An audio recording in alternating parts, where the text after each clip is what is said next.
85,000 miles on the Genesis 5.0R Spec. Today is a special day.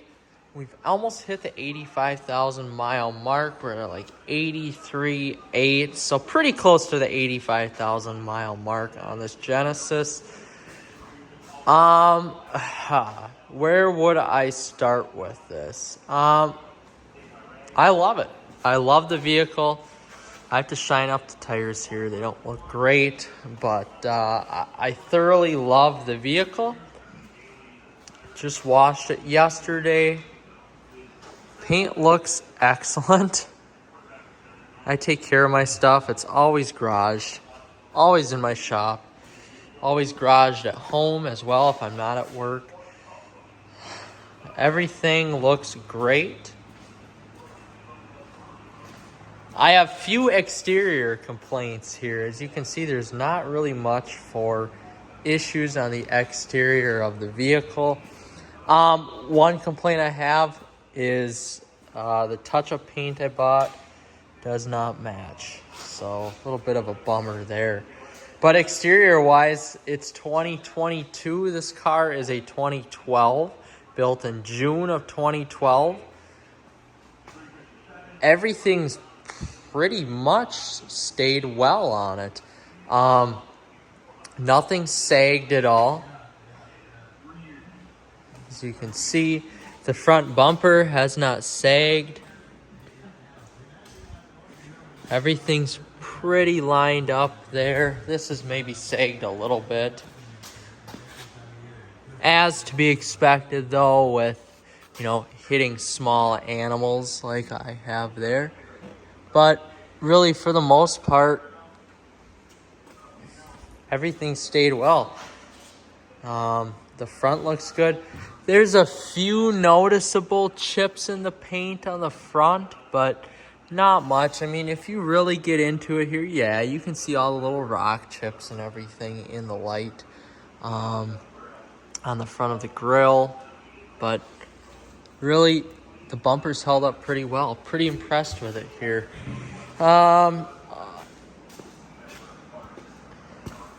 Again, I tried to touch that up. I'm going to get some real touch-up paint here and fix that. That fits a car. Otherwise, exterior-wise, this car is perfect. It's in perfect condition, 85,000 miles. I'm looking at these cars right now in 2022, and 2012 R Spec with 85,000 miles is still at the dealer going anywhere from $17,000 to $19,000. 2020 or 2013's even going higher. I bought this for $12,500 in May of 2021. I got a hell of a deal on this performance vehicle. 430 horsepower for $12,500. Heated and cooled seats, rear sunshade.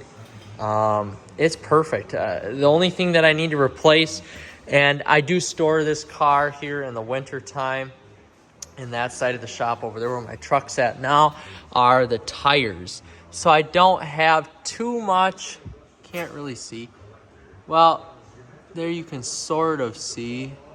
I don't have too much tread life left on these tires, so I've got to make a choice here as to what I want to do. And I'm looking, I don't have too much. So these stock tires are 235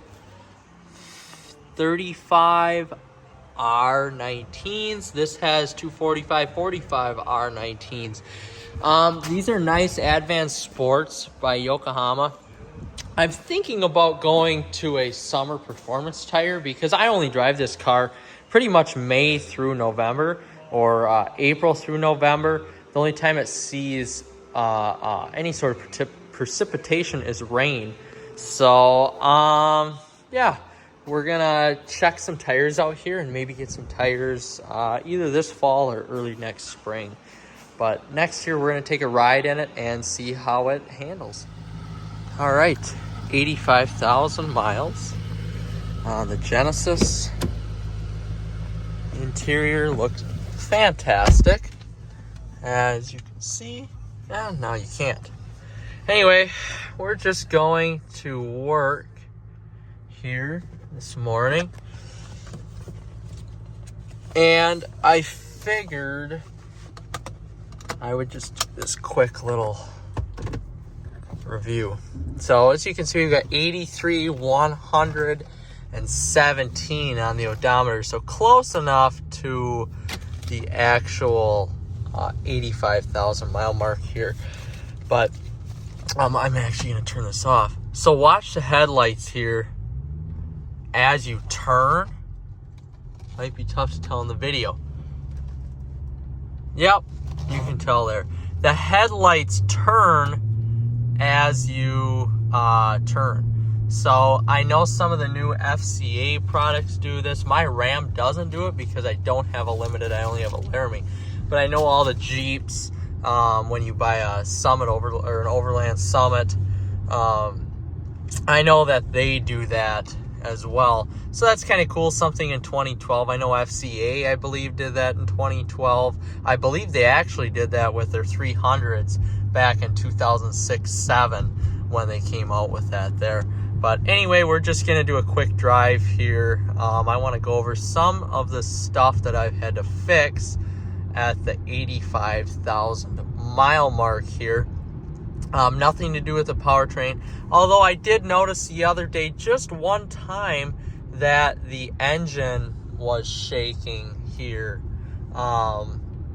when I started it up, and I just put premium gas in it the other day. I'm going to take it to my mechanic and see what code it threw. It could have just been another misfire, which is no big deal there. The plugs just may need to be cleaned. Simple as that. This is a 10-year-old car already. Otherwise, other stuff that hasn't worked in here yet. The sunroof. I still cannot get the timing right on the sunroof, so I'm a little bit bummed out on that. I could get it fixed at the dealer. That's probably something I want to do next year. I like having a sunroof. Every car I've owned has either been a convertible or has a sunroof, just like my parents as well. So it's just something. Oh, there goes the side-by-side at 5:25 in the morning. Actually, that clock's a little fast. So besides the sunroof, I did have to replace the module, the computer module for the backup camera. Not a huge deal there. I thought it'd be about a $400 fix. It turned out to be a little over $600. So the backup camera does work now. I need it in this full-size vehicle. My first car that I got to drive was a 2011 Chrysler 200 hardtop convertible. That didn't have a backup camera. And then I was forced to buy my car. My first car when I turned 18 was a 2008 Ford Fusion SEL V6 with the Sport Appearance package. That did not have a backup camera. And then, of course, from there I bought my first Ram 1500 Bighorn, had a backup camera.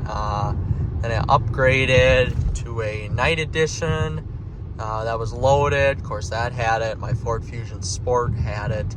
And now my 19 Ram and this Genesis here. So this is a full-size car, though. I need it in this. Surprisingly, though, all the sensors work as they should. The front and rear sensors are awesome on this car, and they work very well. When the temperature gets cold, though, I have noticed that they act up a little bit. So if you do want to purchase one of these vehicles and you live in a colder climate such as I do, you probably are going to get some of the sensors acting up when it's 50 degrees or below, 45 degrees or below. Now, again, I'm going to put this car into true storage here when it comes time in the winter time, and not like I did last winter where I just stored it in my garage. I'm going to hook it up properly and do that route there. Otherwise, the sunroof and the backup camera are the only two things on the interior that I've had problems with. The seats have held up very well. You can see I keep this car immaculate on the interior. I just detailed it the other day. I had somebody sit in there, so that is dirty. But otherwise, I keep the interior of this car immaculate. Heated and cooled seats work fantastic. There's some of my work stuff. I have a men's league championship tonight. Otherwise, back seat is perfect. Back seat is perfect.